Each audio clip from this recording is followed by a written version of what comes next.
Okay, welcome to Wellness Wednesday. I'm your host, Jen Taylor. I'm so excited that you're here tonight, and I apologize we couldn't go live on Facebook. It's been super glitchy, but Kathy and I are going to persevere. There's nothing stronger than two plant-based chicks determined to get some message out to you tonight. So we're going to just persevere and record this interview and post it as soon as we can for you. So without further ado, I want to introduce my guest tonight, Kathy Freston. For those of you who don't know Kathy, and I don't know what rock you're living under if you don't, but Kathy has written 8 books. She is an amazing advocate for animals and for wellness in general and the whole plant-based movement. She literally wrote the book on protein. So friends, whenever somebody says to you, if you're following a plant-based diet, but where do you get your protein? Just hand them this. That's what I do now. Thank you. And Kathy also wrote the book that really started me wanting to not just be plant-based, but to actually go out into the world and help change the consciousness of people. And that's Quantum Wellness. This is, like, honestly, one of my favorite books on the planet. I love it. And I'm so excited that people can get to know you and hear what you have to say, because we've been saying for the last few weeks at Wellness Foundation, since we've all sort of been in lockdown, that this is really, it's hard, but it's also an opportunity for a shift that I think has needed to happen. And there's a consciousness that has to change. And I feel like this time gives us time to sit back a little bit, slow down, and maybe take a look at ourselves and also globally what we need to change so that we can help our own health, the health of our brothers and sisters on the planet, and the health of the planet. And there's just nobody better to talk to about this subject than you, because you literally wrote the book on it years ago, way ahead of your time. Thank you. Thank you. So welcome, Kathy. How are you doing? I'm great. I love talking to you. I love that we go back so far.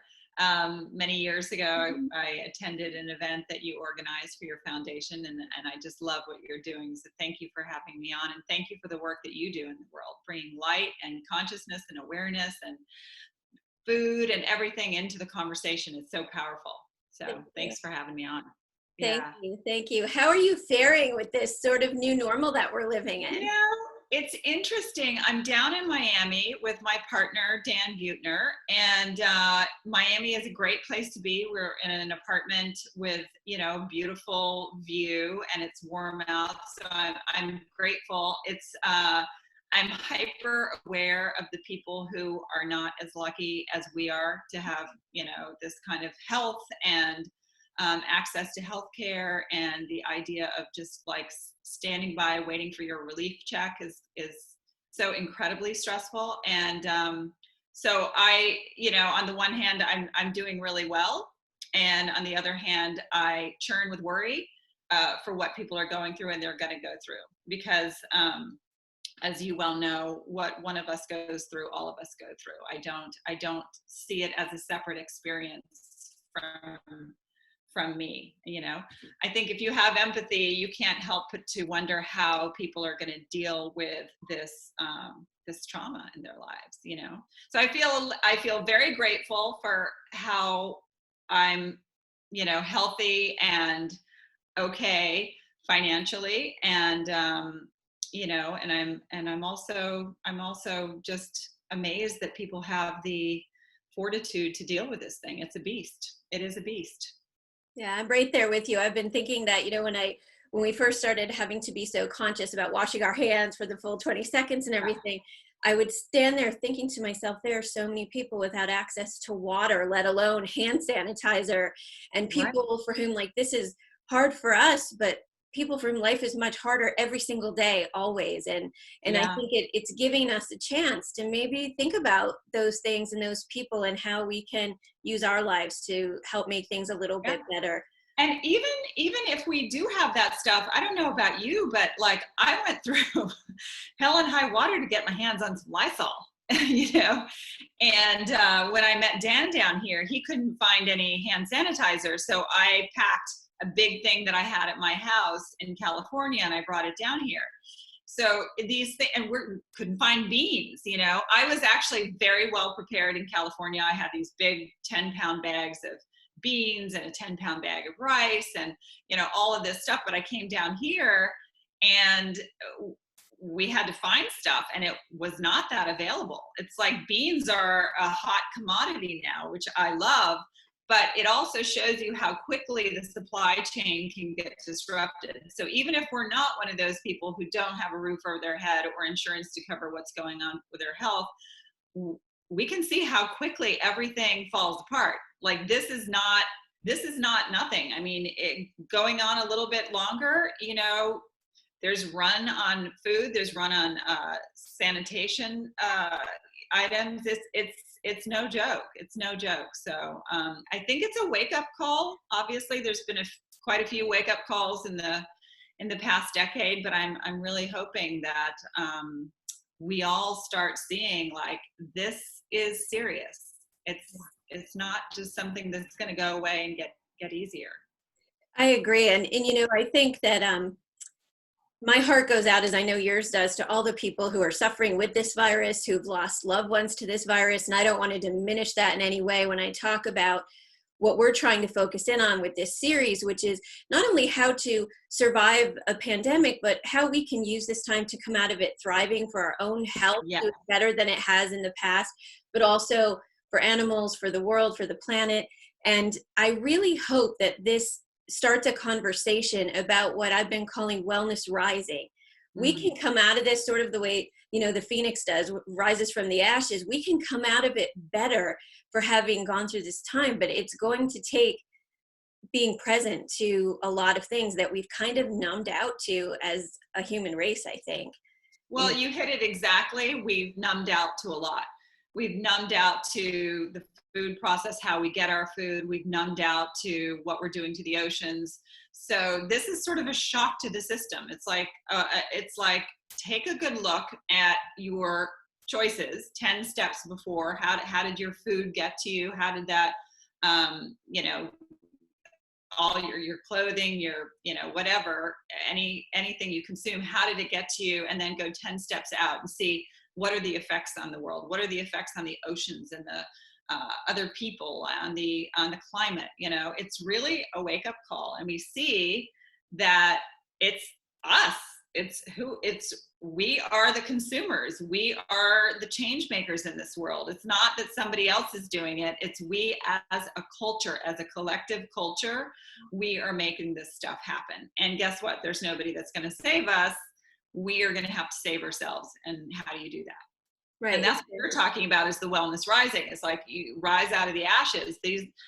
We are getting burned here, and we're probably going to get out of this okay, but there'll be another pandemic. There'll be other viruses that come along, you know? So we need to figure out what we need to change fundamentally, foundationally in the food system, because that's what's kicked everything off here in this virus. Yeah, and I want to go take a little bit of a deep dive into the virus, because I follow you on Instagram. And if you don't follow Kathy on Instagram, get on Instagram and follow Kathy Freston, because you have just great information there.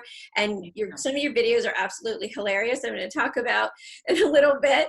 But, and I know you have something that's really been sort of troubling you about this virus that we haven't been talking about, which I want to talk to you about. But before that, just for people that maybe are new to plant-based eating, can you just tell us, I know you get asked this question all the time, but what moved you in this direction? Oh no, I'm happy to talk about this, because it's so basic. I mean, I grew up in the South, and I ate everything. I mean, I ate hot dogs and steaks on the grill, and I loved chicken wings, and I loved every kind of milkshake and cheese and everything. I definitely did not pop out of the womb a vegan. In fact, I was probably the opposite. And if I worked at Pizza Hut, and my favorite thing was the deep dish, you know, sausage pizza with extra cheese. And if someone had told me you're going to be an activist for veganism, I'd be like, there ain't no way, you know? So just to say this is, you know, and I grew up in the South, and we ate a lot of chicken fried steak, and we didn't think anything about it. You know, food is culture. How you eat is what you do with your friends. It's your family. It's your social life. So I wasn't really thinking about it but I was writing about consciousness, and I was writing about waking up and being more aware in your life.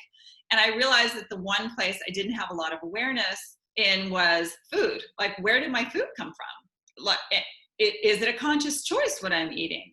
Am I cool with that? Is my soul sitting right with the food that I was eating, And as I was thinking about this stuff, reluctantly, I got some pamphlet in the mail by some animal organization. I don't know what it was. And it showed a cow being dragged to slaughter by a forklift. And I think it was like a spent dairy cow that couldn't walk anymore. And it was shocking. And I thought, oh my God, this is horrible. Certainly, I'm not any part of this, but I thought, well, I eat dairy, I eat cheese, so I kind of am part of it. So I started doing a little bit of a dive and looking into how food gets to us, specifically meat, dairy, and eggs. And as I was thinking about that stuff, I was playing with my dog, Lotzi, one day. She was a little Chihuahua. And she was on her back, and I was tickling her tummy, and you know how dogs, they just like move with it. And I'm just thinking, I'm so in love with this dog. She is the cutest little animal ever. And then this voice in my head said, well, if you love animals so much, why are you eating them? Mm-hmm. And I was like, oh crap.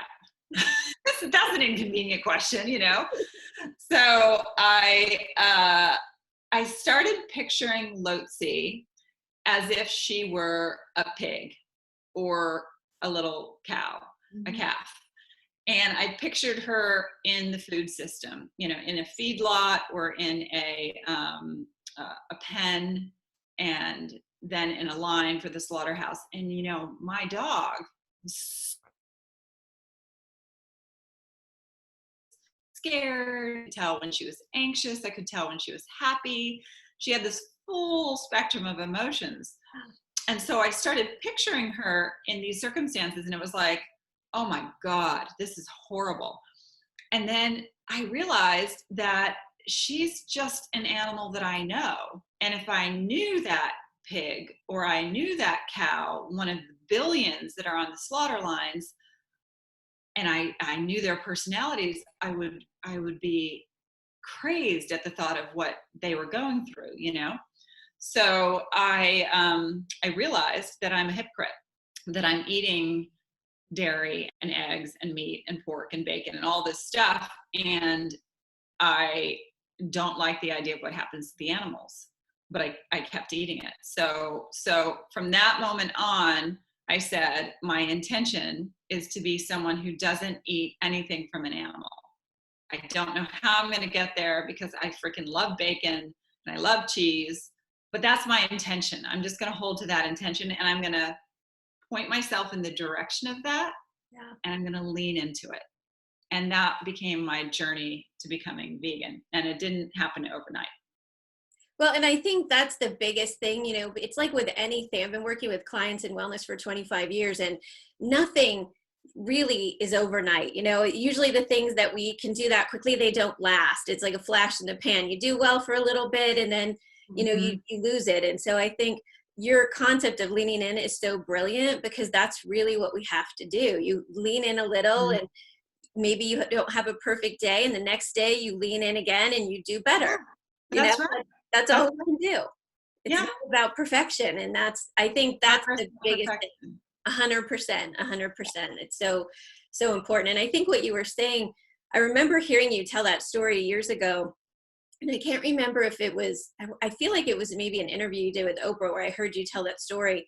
And I thought, gosh, she's so right. Like, if I know the animal, it makes a difference. Just like if I know the person, it makes a difference. But when it's this faceless, nameless being, and then I think if it's us, we'd want to be known so that it would matter to somebody. And it's just so important. Yeah. Can you imagine if it was you? And maybe the Buddhists are right. I don't know, but maybe there's karma, maybe, who knows? But what if we were that animal? What if we came back as that animal?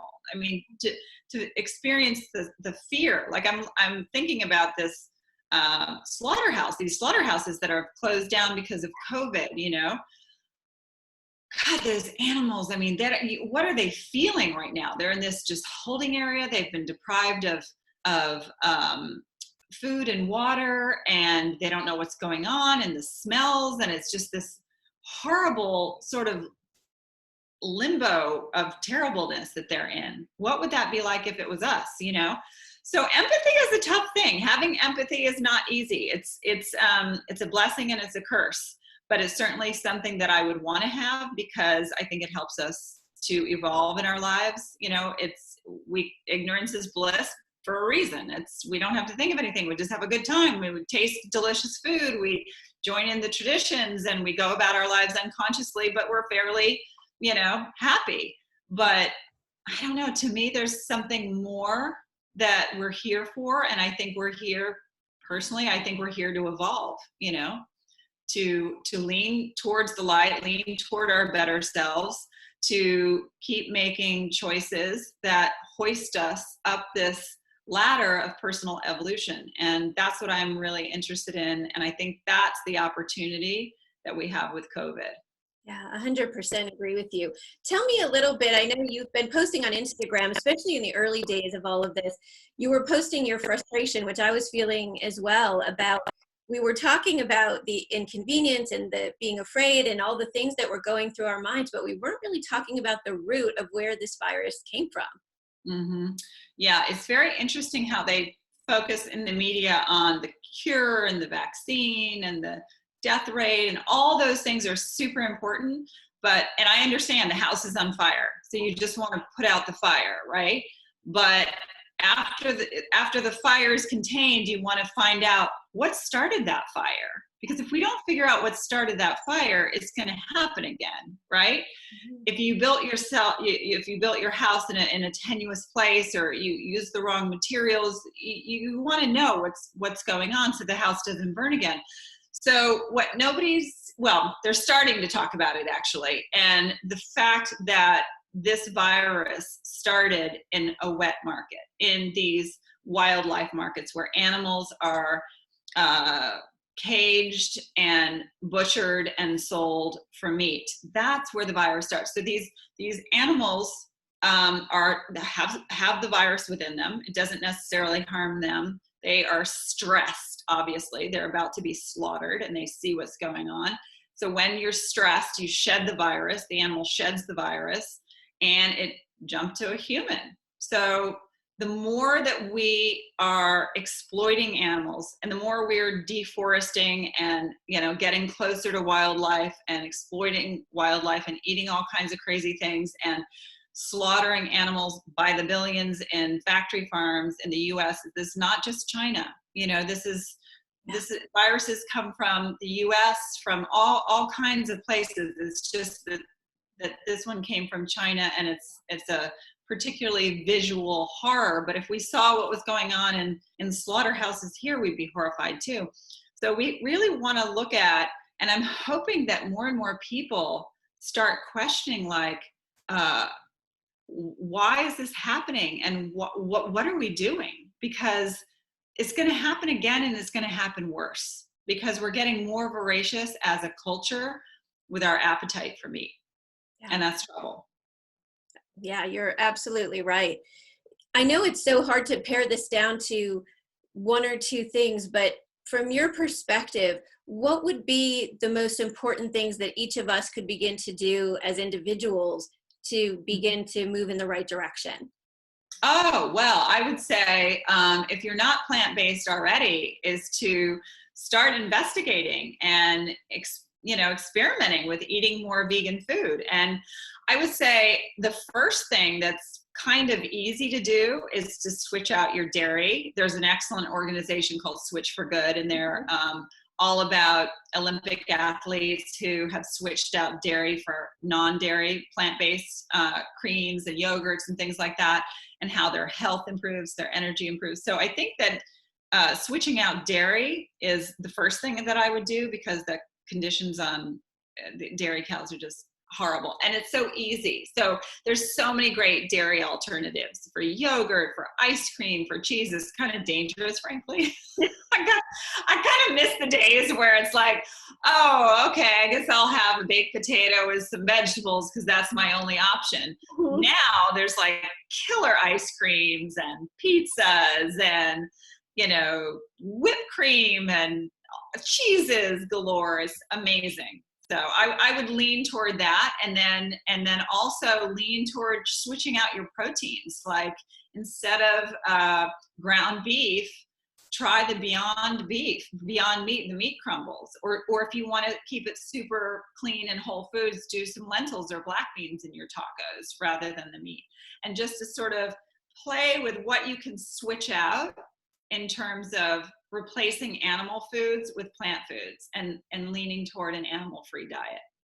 Yeah, one of the things I want to touch on, because when you were just talking about Beyond Meat and some of the great options that we have now with, non-animal based foods. Oh gosh, when I started doing this, I think it was about 25 years ago when I was working with my friend Mary Lou Henner, and that's where I first learned about giving up dairy and all of that Yeah. stuff.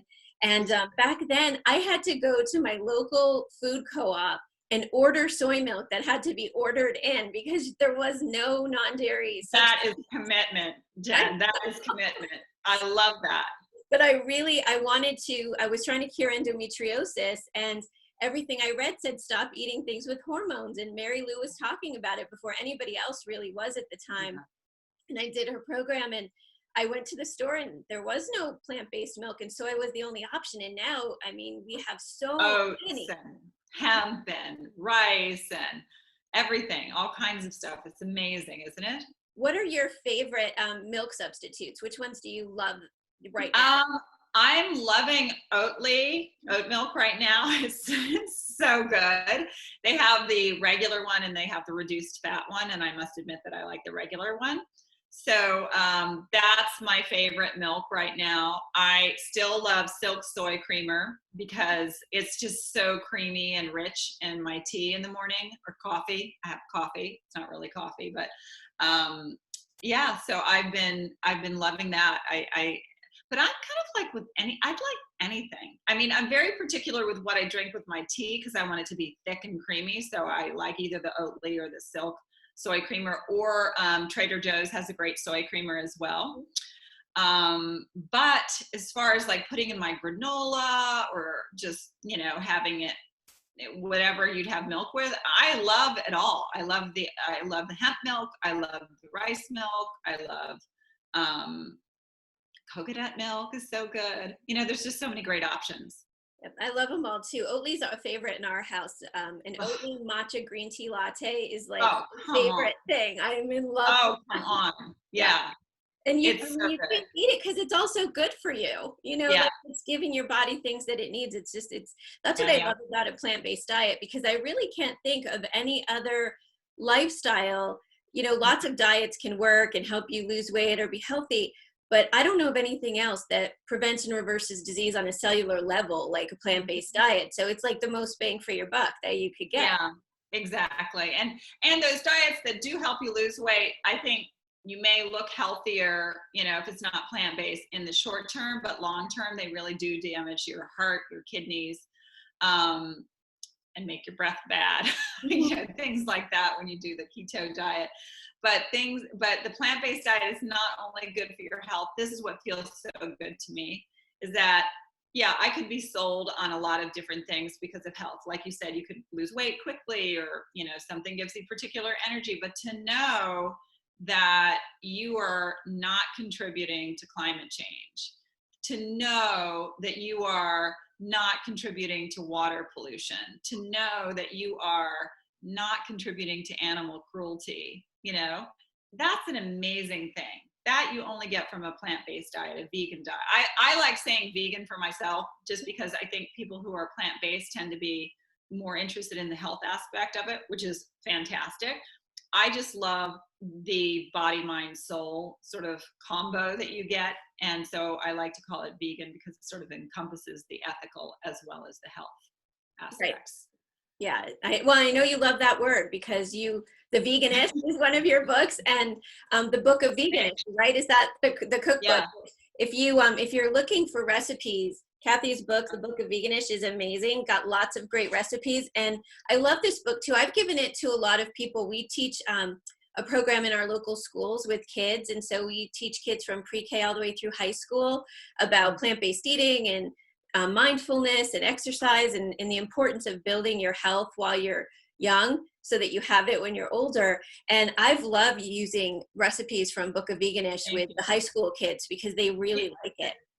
And those recipes are super simple. They're specifically for young adults who aren't going to bother with, fancy ingredients. And frankly, I'm someone who doesn't bother with fancy ingredients either, but they're very easy recipes. And they're things that, you could find on college campuses, for instance, or if you're in a very small apartment and only have, one little, warmer. They're just things that you could eat anywhere, and they're super inexpensive, which I love too. That's another thing. The aspect of eating vegan is that it's so inexpensive. It saves you money. Beans and rice and tortillas, super cheap, super accessible, unless it's a pandemic and you can't get your hands on beans.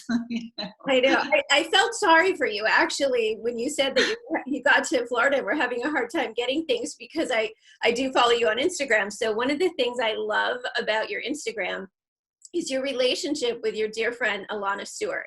Oh, So yeah. what I love about this, and it's what I love about The Lean and all the books that you've written, is that you're not saying to people, hey, if you can't be vegan and do it my way, like, you can't be my friend. You have made room in your life for all kinds of people. And you and Alana are very different in a lot of ways. But what I see in watching you is you're alike in most of the ways that really matter. You're just both beautiful people and good people. And I love that you allow for her to not always love the substitutes that you give her. I've been in that too, where I hand my friend something. I'm like, it's great. She is so honest. She is not someone who's just going to go along with it for the ride. She is so honest. I love Alana for that. And you're right. We're so different. We're different politically, ideologically, in so many different ways, but and we're great friends. I mean, girlfriends, like, we like to go out for a martini and scoop about, relationships and things like that. Just because we eat differently doesn't mean we don't like each other. We make room for those differences. But what I love about Alana is that she's genuinely curious. I mean, she's not one to be guilted into anything. So it's not like she's coming along like, oh, I feel bad that I'm eating. She's not, but she loves to bake. She's curious. She does want to be healthy, and she has a granddaughter, and she wants to experiment. And so we have a great time doing that. And I have to be on my toes with her, because she ain't just saying yes for nothing. It's like, it has to taste good. It's awesome though. It's really great to watch. I look forward to those videos. I'm like, can't wait for quarantine to be over so you guys can get together again.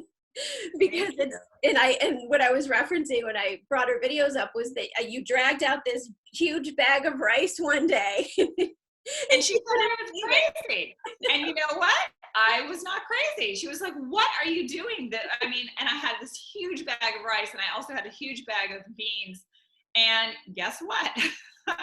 I'm so glad I had those bags. Of course, they're in California. They're not here with me in Miami. But,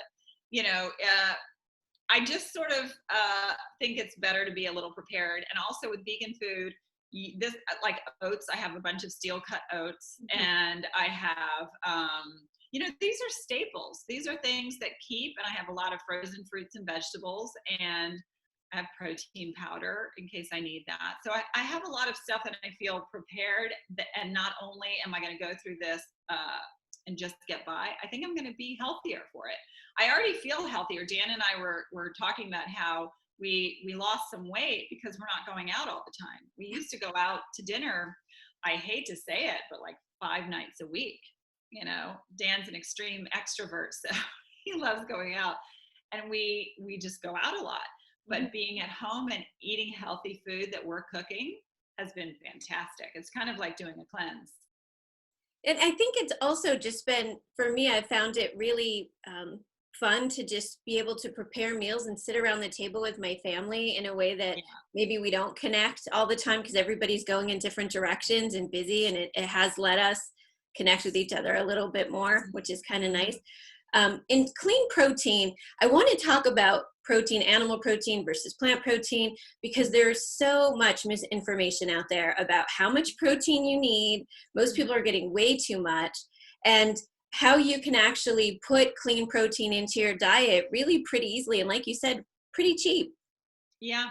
Well, what is clean protein? So clean protein means it is doesn't have cholesterol. It means it has very little saturated fat. It means that it doesn't have pathogens like E. coli, Salmonella, Campylobacter.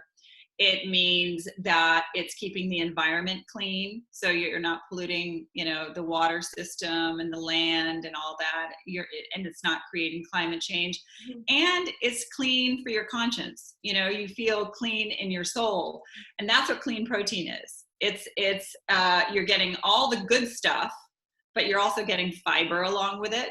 When you have animal protein, you're getting zero fiber, and most people don't get enough fiber. And fiber is that is the stuff you want. And nature provides that. Fiber is like the bones. It's like the skeleton of plant foods. Like we have a bone skeleton. Well, plants have fiber. Mm-hmm. And when you eat it, it acts like a scrub brush. It just goes through your system and gets rid of all the gunk. Really helps regulate your cholesterol, your triglycerides, your fat, all of that stuff. And it also makes you feel really full. So you feel satiated. So you're not overeating all the time. Animal foods has no fiber. So it's very condensed. It's very calorically dense, which is why we as humans crave it, because back in the day, availability of food was scarce. And so we crave calorie dense foods. But when we eat plant-based foods full of fiber, you're getting all this protein and you're feeling full and satiated at the same time, which is amazing. Yeah, it's so true. And I think that's a really important thing to distinguish, that clean protein we teach the kids at our school program that clean protein doesn't leave footprints in your arteries. So animal protein footprints, but clean protein doesn't.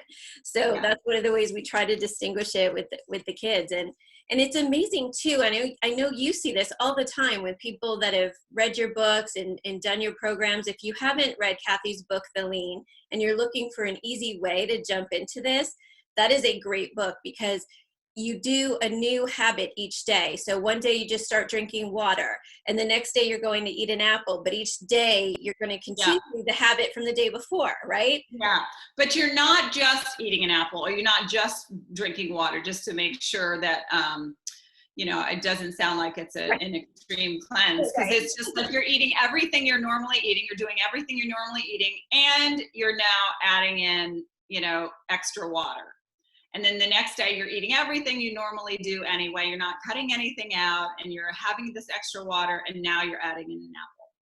So it's every day you added a new habit. And what this does is it crowds out the old habits, the unconscious habits, the bad habits, the unhealthy habits, because you're doing all this good stuff. Now there's no room. It's like there's only so many hours in the day. There's only so much room in your belly, so that you're actually not hungry anymore. You don't have that craving anymore.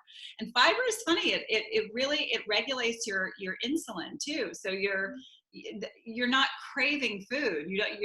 It regulates the sugar in your body. So you're not on this crazy up and down thing where you crave something sweet and then you crash from it. It just keeps you very even, which is a great thing. Yeah, I think the impact that a plant-based diet has on insulin is really amazing. I mean, we see people who come to us who've been restricting their carbohydrates, meaning more processed carbohydrates, junky, cookies, cakes, and breads and things like that. And they can't believe the quantity of food that they can eat on a plant-based diet. And yet they don't need insulin after just a few days, oftentimes in a few weeks. It's amazing. Yeah, it's incredible. And by the way, I love quantity. I think some people, when they think about eating vegan, they're thinking, oh my God, I don't want to eat a salad. And I wouldn't want to eat a salad either. I'm so not interested in eating a plate of steamed broccoli and a potato or, salad. I want hearty food. And that's what you learn, is that, oh my God, this stuff is really hearty. It is very filling. You are getting hot stuff, like a pile of food, and it's very gratifying. And that's the pleasant surprise, one of the many pleasant surprises, I think, when you start eating vegan or veganish. Well, and I love some of the recipes. I know you said you don't love to cook. So I loved when I was following you years ago on Instagram, I would see some of the simple meals that you would put together. Yeah. And they were just these beautiful bowls with a grain and a protein and some greens. So what's your favorite bowl to make where you cook? Oh, okay. I'm gonna like embarrass myself because I'm so simple. I'm really not a very good cook. So when my fallback go-to is just I have either rice or quinoa and beans, and then I make a giant salad with anything I have in the fridge, and carrots and greens, if I whatever, and I just throw it all in together, and that's my go-to, and it's delicious. But there are better ways you can do it. You can have like really delicious bowls that are a little bit more thought out. But I just don't like, I don't like to spend a lot of time on food. I also really love Mexican food. So I love making a tortilla or a taco with some black beans and just tons of salsa and shredded lettuce. And, you know, if I'm getting really indulgent, I'll have some vegan sour cream and cheese on top. And it's just so good. My mouth is watering. I know, right? One of our viewers here, Elizabeth, wants to know, what is your favorite go-to green smoothie? Like, what do you love to put in your smoothies? Oh, great question. I do a base of water, and I do Vega Sport just because I love it. You know, it tastes really yummy to me, and they sweeten with stevia, I believe. And then I put in frozen kale and or frozen broccoli, and then I put in whatever frozen fruit I have because I like it really cold, either mangoes and blueberries or strawberries and pineapple. And then what else do I put in it? Oh, I put in some flax seeds, you know, some freshly ground flax seeds, or I just throw in the seeds all together because that's really great for the omega-3s. And yeah, I think that's it. So I do that. And then if I just want a nice green blend, I don't call it a juice because I don't juice. It's too much to clean for me, but I have a little NutriBullet, and it's always a base of water. And then I get a bunch of greens that I just always have some greens in a big thing in my fridge. And so I'll put in a bunch of greens, whatever they are, and then a half of an apple and a squeeze of either lime or lemon. Sometimes I have that juice, it's just juice of lime, and I'll put that in, and a little bit of ginger juice. I get this juice is called I think it's called the Ginger Man or the Ginger People, and it's just plain ginger juice. It's amazing. And I blend that up, and it's like a cocktail. It is so good. So I'm getting all my green. I know, it's so energizing, and it's so good, and it's so easy to clean because juicing, it's just, I don't love juicing. And that way, when I do a green blend, I'm getting all the fiber from it too, which I think is really important. I love that. I got a tip from you one time. You were making a smoothie. I think it was one of your Instagram videos. And you mentioned, I think somebody had said it to you, putting in raw zucchini into your smoothie. And I would never have done that. And I'm like, well, I'm going to try that. And you can't taste it at all. And it was a great way to get a little zucchini in. That's the thing. You can't, when you have like some cold stuff and you put in some ice and other cold stuff and you mix it up, you really can't tell. And it's great for kids too, because if you put in blueberries, frozen blueberries or fresh blueberries, the thing is purple. So they don't know that there's vegetables in there. You can add in, frozen broccoli. Do the frozen. I think it tastes better than the fresh, in a smoothie. Because I don't know why, actually, I don't know why, but it just tastes better. And so when you do it for a kid, all they know is they're getting a delicious purple shake. They don't know that there's zucchini or broccoli in there. And so they're getting all their nutrition without even complaining about it. Yeah, that's one we love to do in school with the kids. So we use frozen cauliflower broccoli mix and water, zucchini. You could use almond milk or your favorite plant milk. And we use dinosaur kale and blueberries, and we call it a blue dino. And the kids love it. And they don't, they don't even taste it. But we throw a little banana in too. You want a little banana in there. Yeah, that's great. Taste. Yeah, it's fun. That's so good. So we talked earlier about your partner is Mr. Blue Zones, Dan Buettner. And for Yeah. anybody who doesn't know about the Blue Zones, can you just tell us a little bit about it? And also the reason I'm asking about it, one of the things that Dan found in the Blue Zones was that people that were eating more plants, and particularly there's one food in particular that I know Dan says is the food that everybody should be eating because it Yeah. helps with longevity. Can you tell us about that?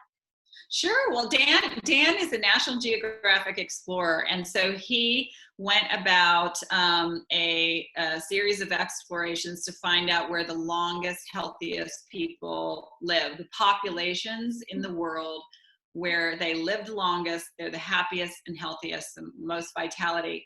And so he found these 5 locations: Costa Rica, the highlands of Sardinia, Okinawa, Japan, Loma Linda, California, where the Seventh-day Adventists are, and they all have in common that they eat mostly a plant-based diet, not 100%, but mostly. Not because they're trying to be virtuous, not because they, have studied the health reports and decided to do this, but it's just because it's what culturally was available.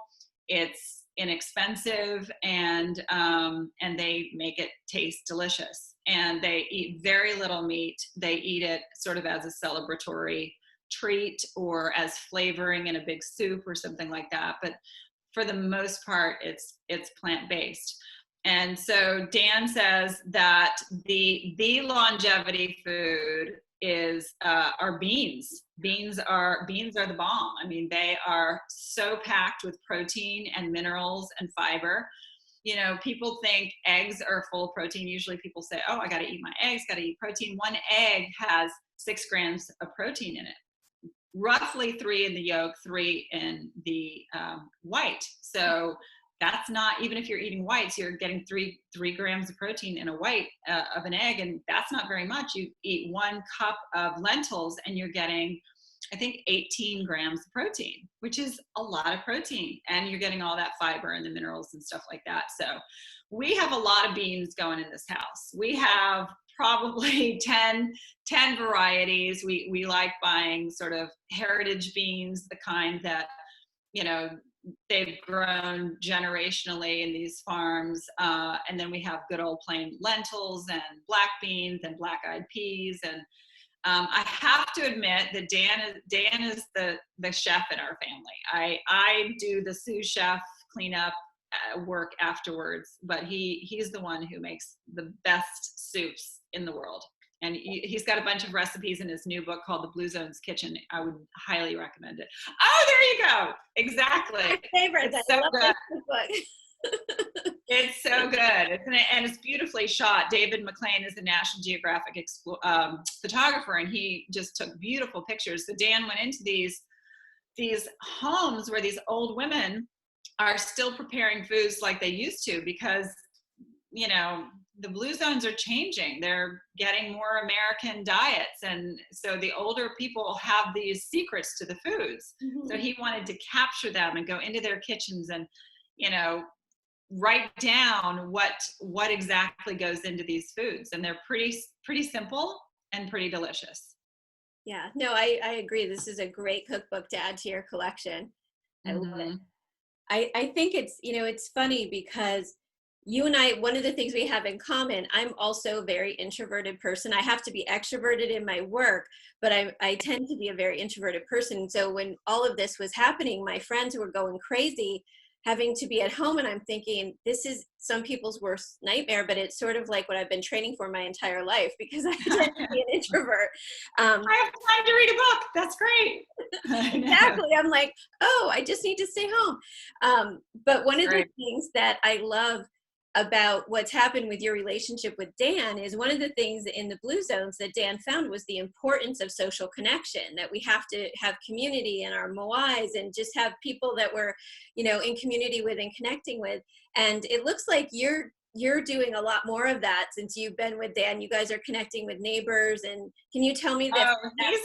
totally changed my my lifestyle for sure. Because being an introvert, I'm like, I just want to sit up on a hill, read a book, and maybe see one person a day. But Dan loves this, he's right. I mean, studies show that people are happier if they're connected in their communities.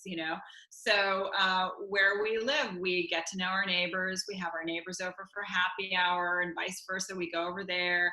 We look in on each other. This is all sort of blue zones. This is what they do in these cultures, is they look after each other. And he created, well, it's called a moai, and I think it started in Okinawa. These women would come together as children, and they were friends for their whole lives, and it's called a moai. And they sort of share the good news and their stress and look after each other. If someone doesn't show up for a card game, they go and see what happened. And there's this security of knowing that you have a community of people who cares about you. I think in this day and age where we're all, well, not during pandemic, but when we're all going, and so aggressively chasing our dreams, we forget about the simple pleasures of just community, just being with people who we feel comfortable with, who we can share a glass of wine or a cup of tea with, and how good and solid and simple that feels. And that leads to wellness.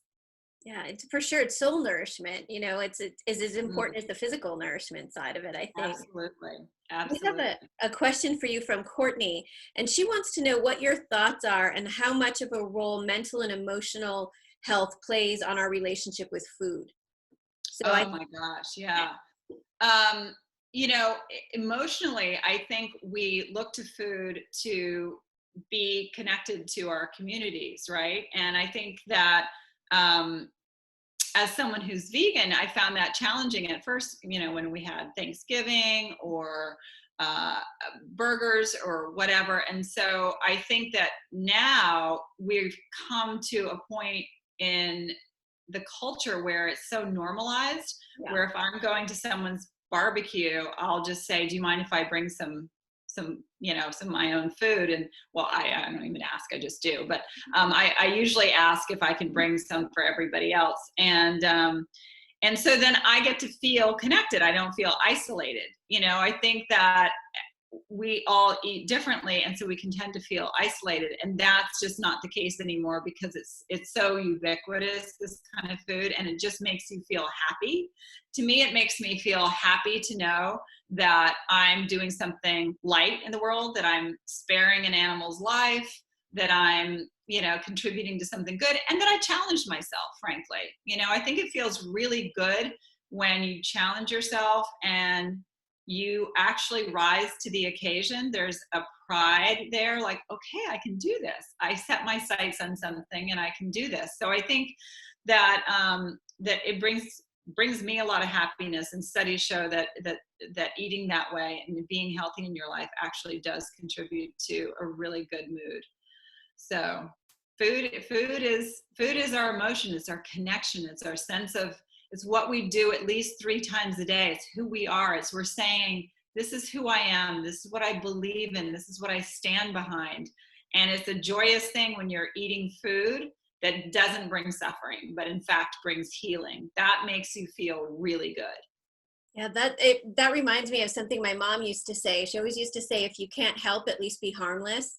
And I think about that in terms of animals and people, and if what we do and being part of the solution, because that's really, to me, what a vegan lifestyle, a plant-based lifestyle is all about, is, and being consciously aware of things, is that you're helping to be part of the solution instead of contributing to the problem.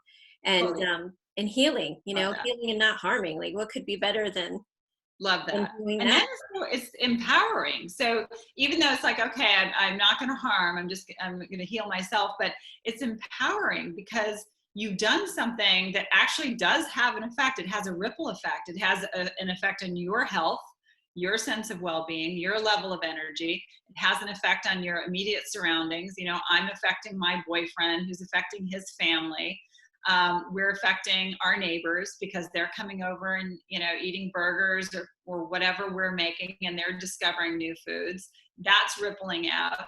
So that feels really good and it's empowering. And when you feel empowered in one area of your life, you generally feel empowered in other areas across the board, because you feel like, oh my God, I am a change agent. I can do this. I do matter. My choices do matter, not just for me, but for a wider circle. Like, my circle is getting wider. My care and concern is getting wider. My effect is rippling out. And that feels really good.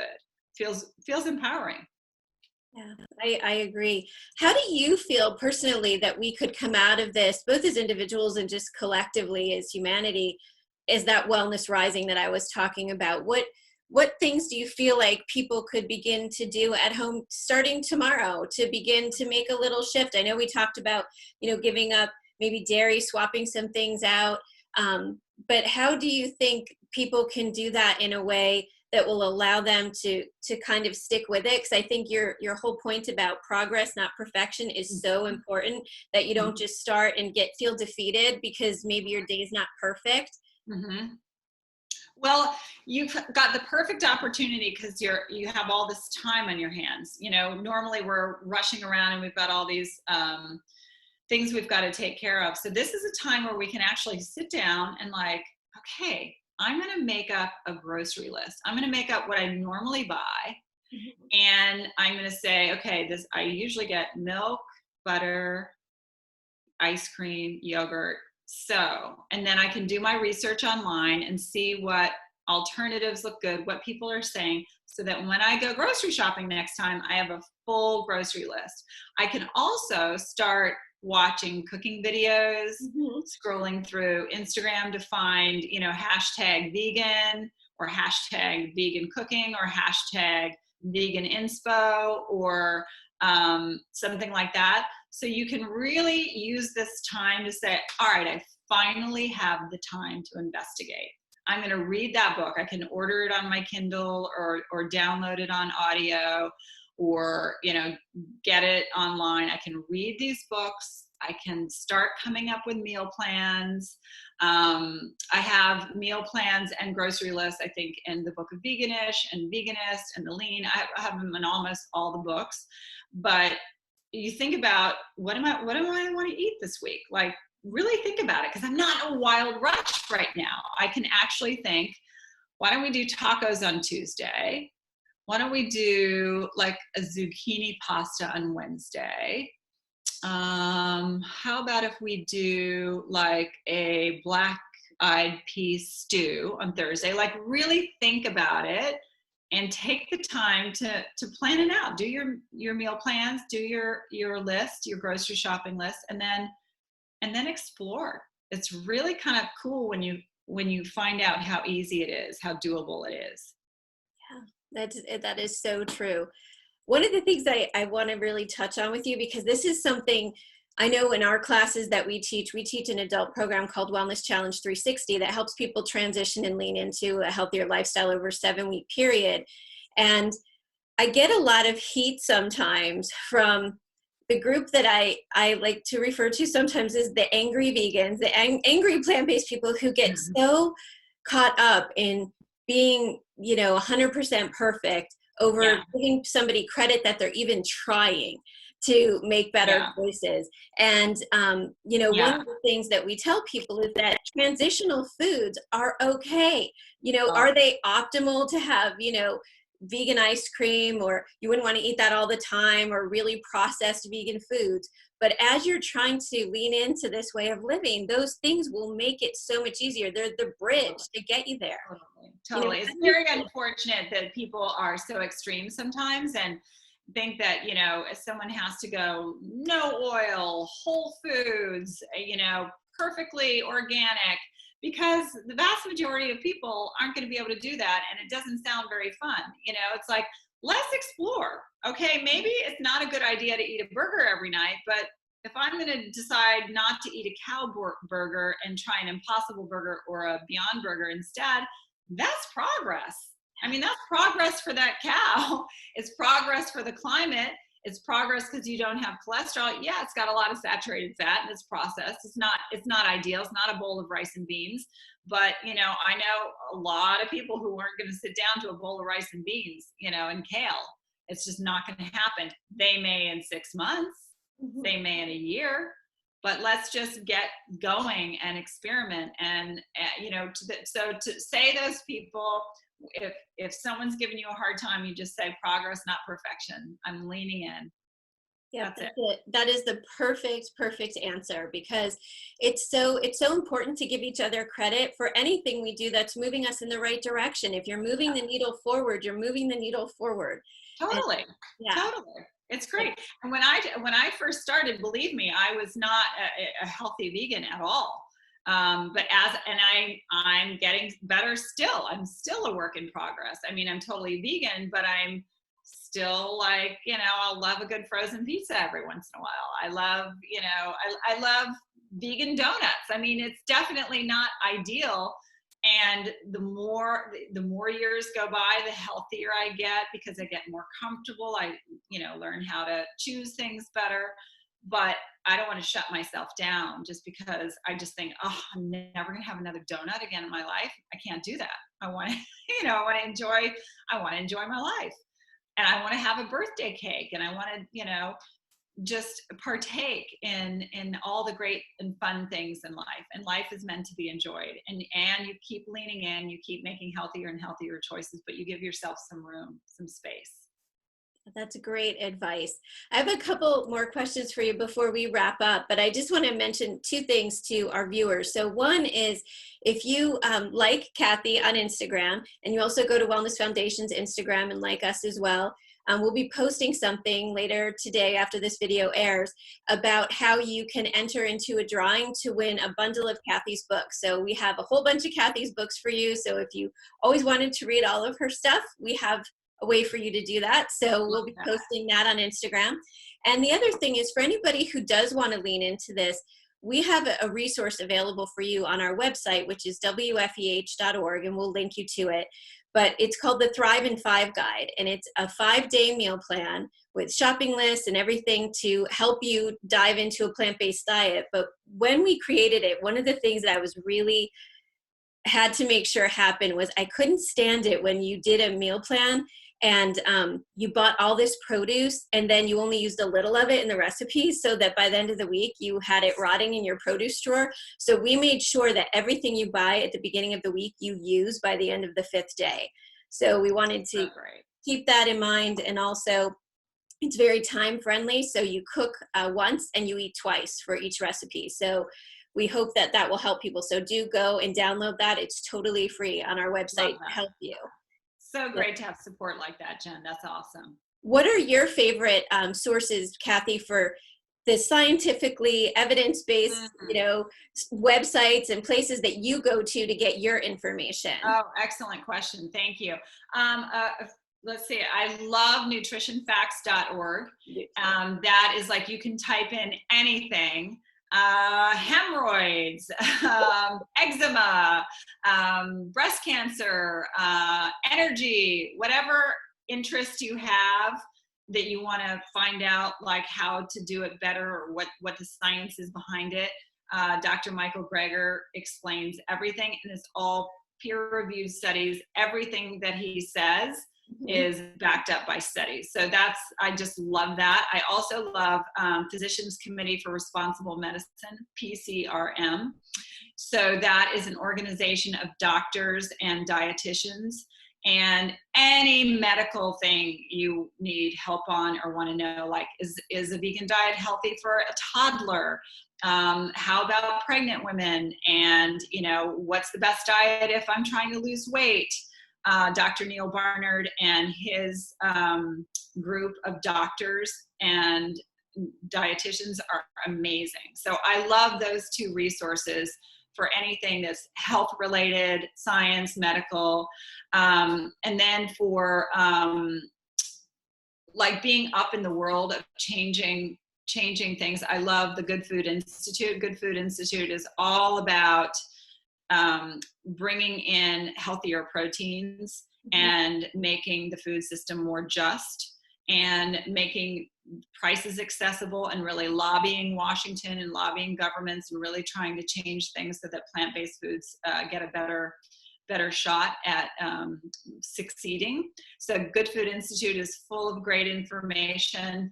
I also love Switch for Good, which is athletes getting rid of dairy. I think that's really powerful to see what athletes are eating so that they are strong and have lots of energy. And then I love PETA, and I think PETA is just great for all the ethical questions you'd ever have about food or clothing or anything like that. It's you can sort of count on them to let you know what's what.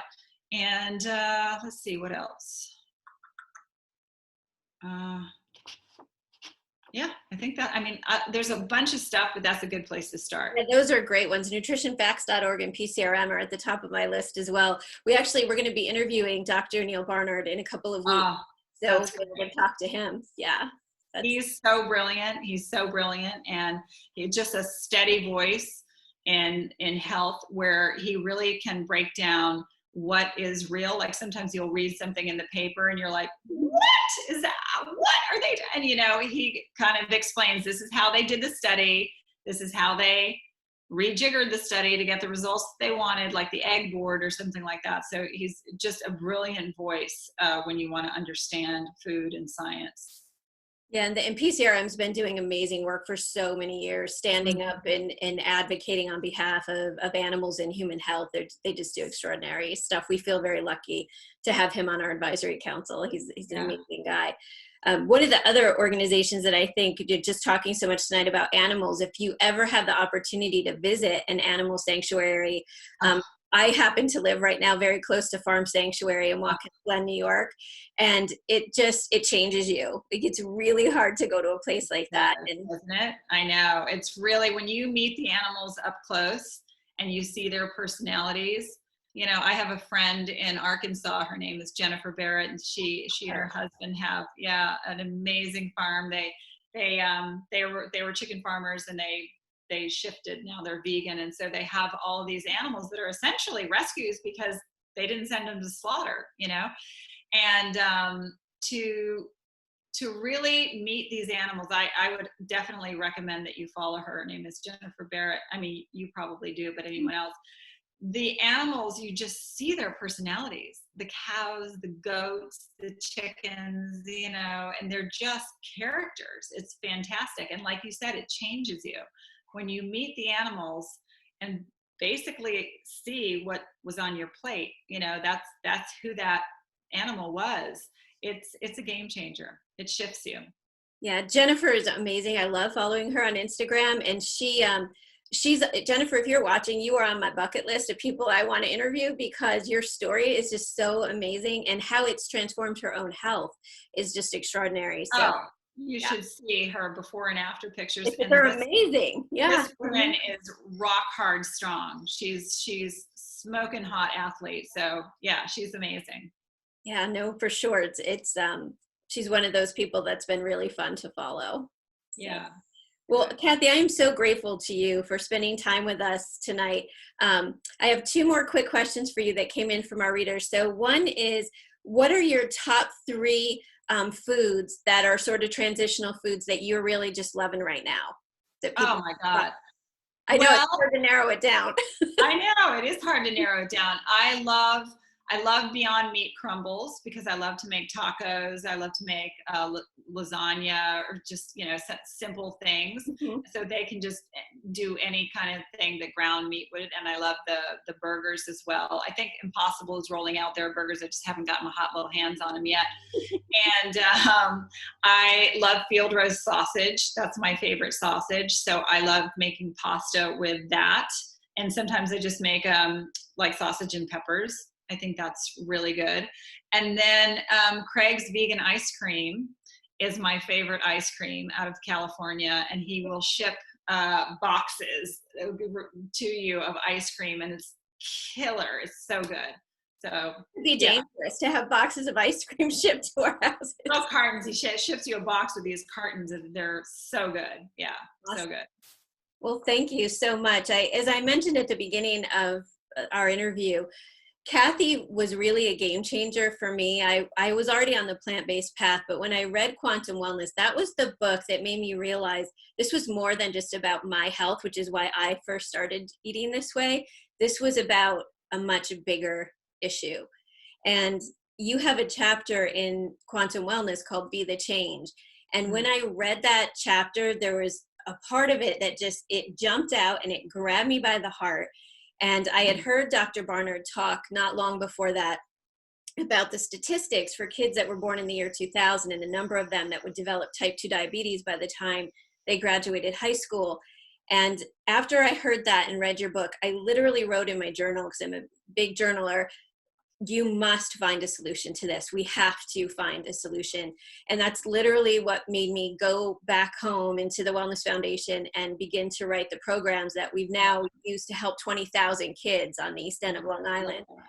And so you were a huge inspiration, and you didn't know when you were writing that book that there was a paragraph that was going to grip somebody and move them to action. So I can't recommend to you all enough to pick up this book, because it, for the times we're living in right now and the shift that needs to happen and the light that needs to be put on the dark places, this book will move you to want to do something.